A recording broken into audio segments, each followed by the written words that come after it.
Ketika melihat hal tersebut, wajah saya langsung pucat pasi. Kalau seandainya saya tidak menuruti perintah itu, berarti punggung saya akan dihantam oleh mobil tersebut. Di dalam perjalanan ke depan untuk mencari angkot yang jauhnya kira-kira setengah kilometer, saya berjalan sambil menangis. Saat itu saya berpikir ingin berhenti berjuang. 6 tahun lamanya hati suami masih sekeras batu. Tuhan ingin saya berada di GYS, tapi Tuhan juga ingin suami kembali ke GYS. Nama Tuhan Yesus, saya bersaksi. Nama saya Witan Hong, saya Jemaat Gereja Yesus Jati Bandung. Pada kesempatan ini saya ingin bersaksi bagaimana cara Tuhan membawa saya masuk Gereja Yesus Jati. Saya terlahir bukan dari keluarga Kristen, walau dari sejak SD sampai lulus SMA di tahun 1977, saya bersekolah di sekolah Kristen, tapi tidak pernah terbesit dalam diri saya untuk masuk gereja. Saya mempunyai sahabat sejak SMP yang pada tahun 1983 mengajak saya untuk datang ke rumahnya. Dia berharap saya bisa datang beribadah di rumahnya. Setiap hari Sabtu sore ada kebaktian pemuda dan setiap Minggu siang kebaktian umum. Sekitar 2 bulan kemudian teman saya mengatakan ada baptisan. Dia berharap saya bisa mengikuti baptisan. Dengan sejujurnya saya mau ikut baptisan bukan karena saya percaya. Tapi saat itu saya berpikir kalau seandainya ikut katekisasi saja tidak masalah. Tapi kalau untuk dibaptis saya bisa mengatakan belum diizinkan oleh orang tua saya. Pada satu hari sekeluarnya saya dari katekisasi, saya bersandar di sebuah mobil box yang nanti juga akan mengantarkan saya pulang sambil saya berbincang-bincang dengan seorang saudari. Tak lama kemudian keluarlah seorang anak ABG yang membawa kunci mobil. Pada saat itu saya berpikir mungkin anak tersebut disuruh menghidupkan mesin mobil. Ketika mesin mobil itu sudah hidup, di dalam hati saya tiba-tiba ada suara, "Bergeserlah kamu ke sebelah kiri." Waktu itu saya kaget dan heran siapa yang berkata-kata, tapi perintah itu saya turuti. Ketika saya bergeser, tiba-tiba mobil mundur ke belakang.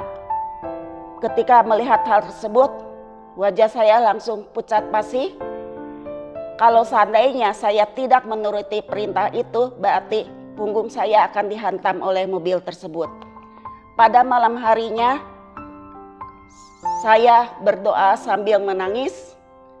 Saya mohon ampun kepada Tuhan karena ketidakpercayaan saya kepadanya dan mengucap syukur atas pertolongan yang Tuhan berikan untuk saya. Pada malam hari itu juga saya mengambil satu keputusan ingin ikut katekisasi dengan sungguh-sungguh dan berharap juga untuk dibaptis. Pada satu sore, seperti biasa saya datang ke sana dan di aula ternyata ada seseorang yang sedang dikerumuni oleh beberapa orang.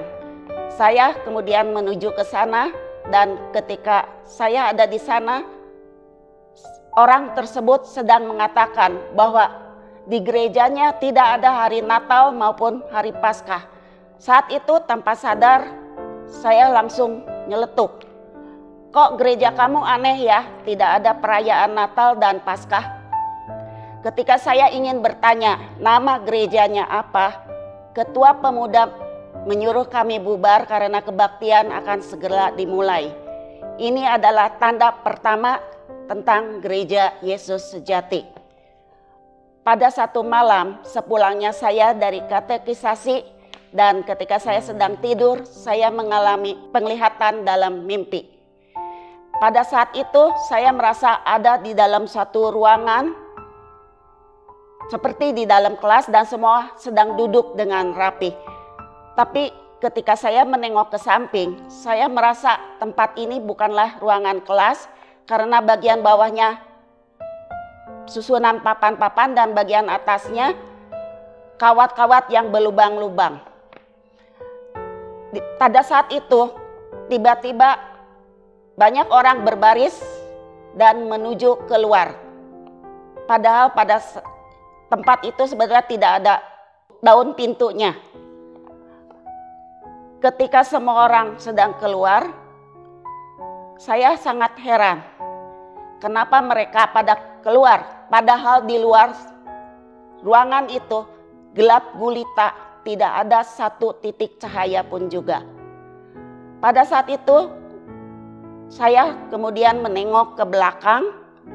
Saya mencoba melihat masih ada berapa orangkah yang ada di ruangan itu. Ternyata berikut saya kira-kira ada 5 orang lagi.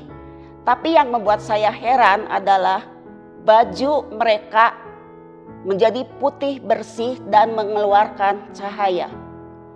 Saya kaget melihat itu dan saya mencoba melihat baju saya sendiri. Ternyata baju saya pun sama seperti mereka.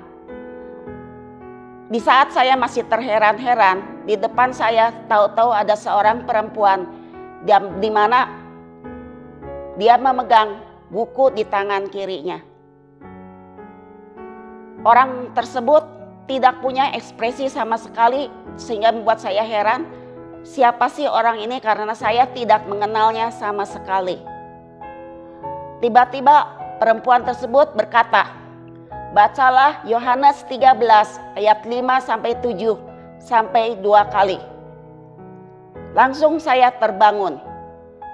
Begitu bangun saya langsung turun ranjang, menyalakan lampu dan membaca Alkitab.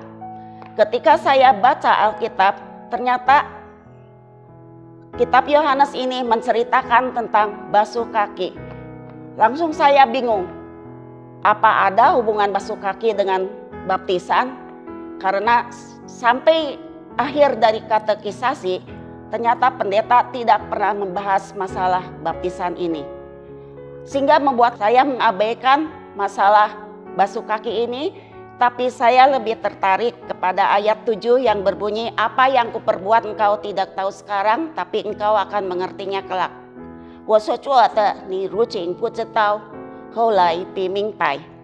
Saat itu saya berpikir, memangnya Tuhan mau melakukan apa pada saya, di mana pada satu hari kelak saya baru akan mengerti. Setelah selesai katekisasi, ada baptisan dan saya meminta izin pada papa saya.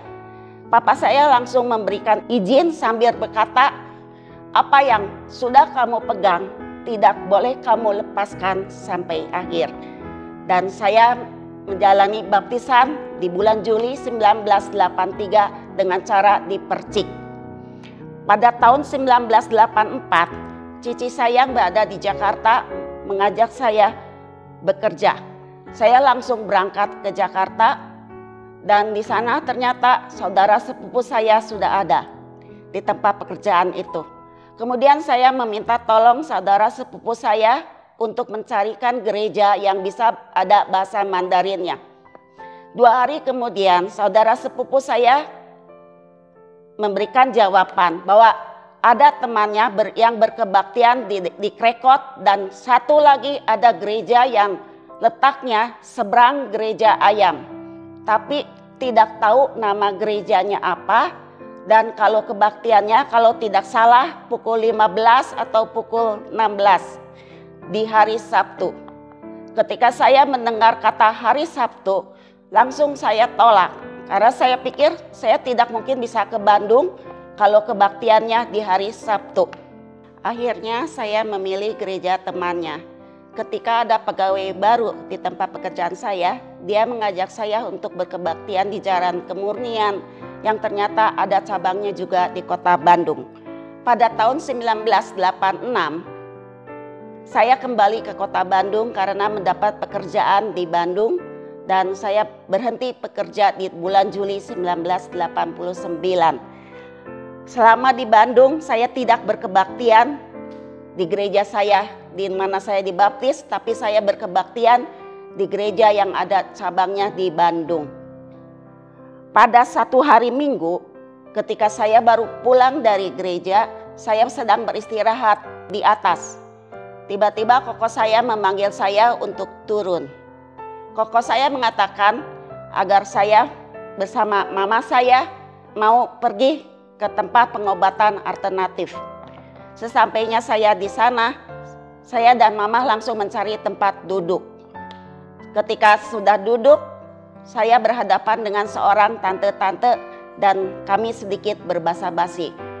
Waktu itu saya langsung menengok ke sebelah kiri dan ternyata koko saya sedang berbincang-bincang dengan seorang Ketika tante itu melihat saya sedang menengok dan dia juga melihat koko saya sedang berbincang-bincang, dia mengatakan kalau anak laki-lakinya bersio ayam dan bertanya kepada saya sio apa. Pada saat itu saya langsung bingung, kenapa ya tante ini? Tapi pertanyaannya saya jawab. Ketika dalam perjalanan pulang, saya langsung bertanya pada koko saya, siapa yang tadi?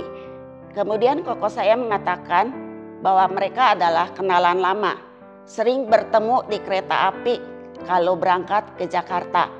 Dan papa juga kenal kok sama orang ini. 3 hari kemudian, seorang famili saya datang ke rumah bertemu dengan mama. Famili saya mengatakan bahwa tante yang kemarin adalah tetangganya dan bermaksud memperkenalkan anak laki-lakinya kepada saya. Pada hari Sabtu mereka datang berempat dan kami makan di sebuah restoran. Minggu depannya dia datang kembali dan saat itulah kami bisa tertawa bersama karena ternyata kami pernah satu kelas waktu kami duduk di kelas 5 SD. Setelah beberapa kali kunjungan, dia meminta saya untuk bisa keluar rumah. Dan setelah meminta izin, kami keluar.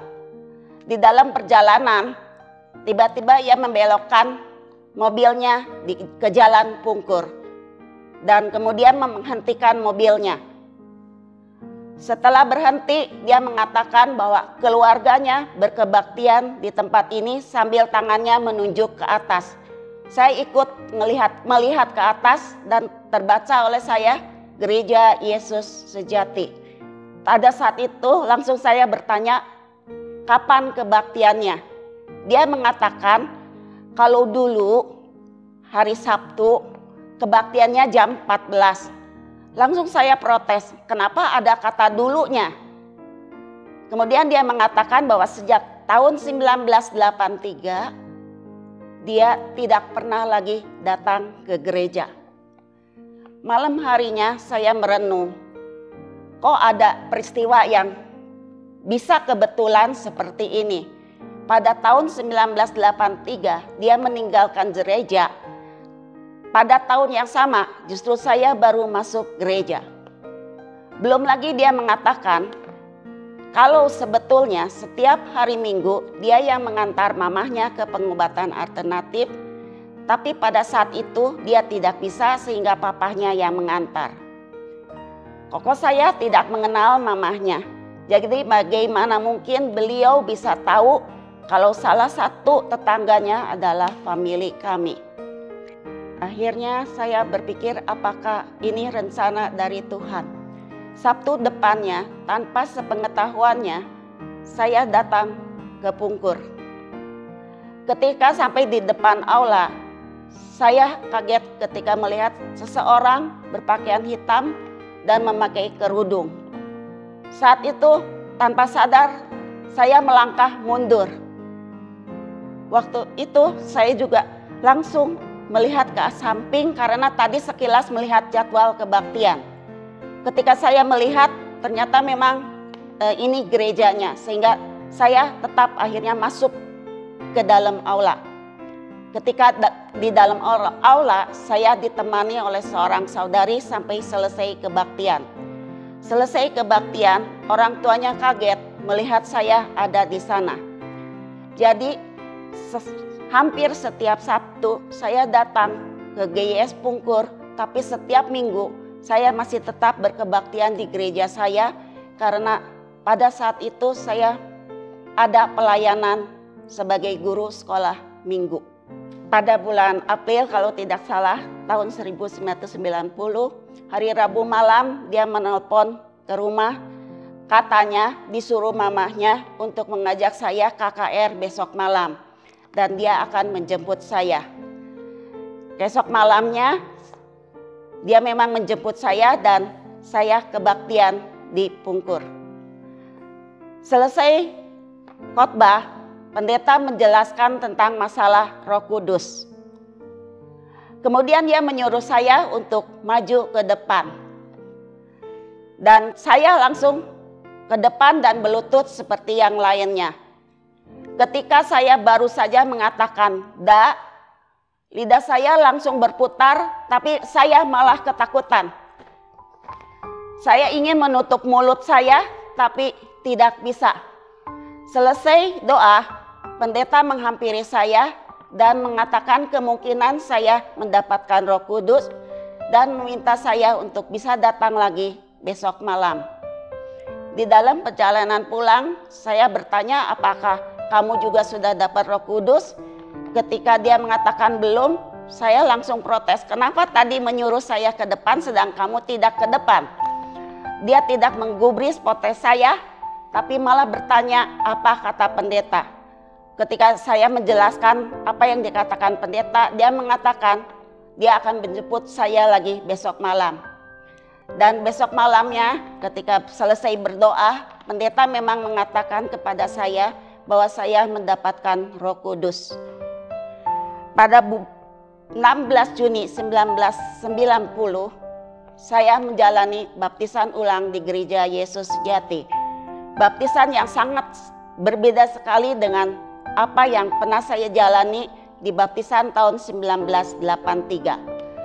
Pada malam harinya langsung saya berdoa mengucap syukur atas segala yang sudah Tuhan berikan kepada saya. Tanda-tanda yang Tuhan berikan seperti tidak adanya perayaan Natal, tentang basuh kaki, kebaktian di hari Sabat, semuanya ada di GYS. Saya berpikir pada saat itu bahwa ayat dari Yohanes 13 ayat 7 adalah hasilnya adalah seperti ini. Tapi ternyata rencana Tuhan bukanlah seperti yang saya duga. Rencana Tuhan justru terjadi setelah pernikahan kami Januari 1991. Dengan doa dan air mata, bagaimana Tuhan memakai saya sebagai alatnya agar suami bisa kembali beribadah di Gereja Yesus Sejati. Ada satu hal yang sampai saat ini berbekas dalam diri saya, yaitu ketika gereja sedang dibangun dan kami harus berkebaktian di suatu sekolah yang ternyata cukup jauh buat saya. Saat itu ada KKR dan kebetulan jatuh di hari libur sehingga suami ada di rumah. Karena hari mendung, saya meminta suami mengantarkan saya ke gereja. Tetapi dia mengatakan tidak mau. Akhirnya saya pergi sendiri. Di dalam perjalanan ke depan untuk mencari angkot yang jauhnya kira-kira setengah kilometer, saya berjalan sambil menangis. Saat itu saya berpikir, saya bukan mau pergi kemana-mana, cuma mau beribadah. Kok dia mentingin mau siram pohon? Pada selesai kebaktian, kira-kira pukul 6 sore, saya masih berharap dia akan menjemput saya karena hari hujan. Ternyata harapan saya sia-sia belaka. Dan malam harinya, saya langsung berdoa sambil menangis. Saya begitu terpuruk dan merasa ingin berhenti berjuang. 6 tahun lamanya hati suami masih sekeras batu. Tetapi puji Tuhan, Tuhan mengingatkan saya akan ayat dari Yohanes 13 ayat 7. Pada saat itu saya kemudian hanya bisa berdoa dan menantikan apa yang akan Tuhan lakukan terhadap keluarga kami. Kira-kira 1 tahun kemudian beberapa peristiwa terjadi di dalam kehidupan keluarga kami sampai tahun 2000 yang akhirnya membuat suami saya bertobat. Ketika hal itu terjadi, akhirnya saya betul-betul menyadari dan mengerti bahwa ayat dari Yohanes 13 ayat 7 bukan ditujukan untuk saya pribadi, tetapi untuk keluarga kami. Tuhan ingin saya berada di GYS, tapi Tuhan juga ingin suami kembali ke GYS. Segala kemuliaan hanya bagi namanya. Jalan Tuhan bukan jalanku, jangan bimbang ataupun ragu. Nantikan Tuhan, jadikan semua indah pada waktunya.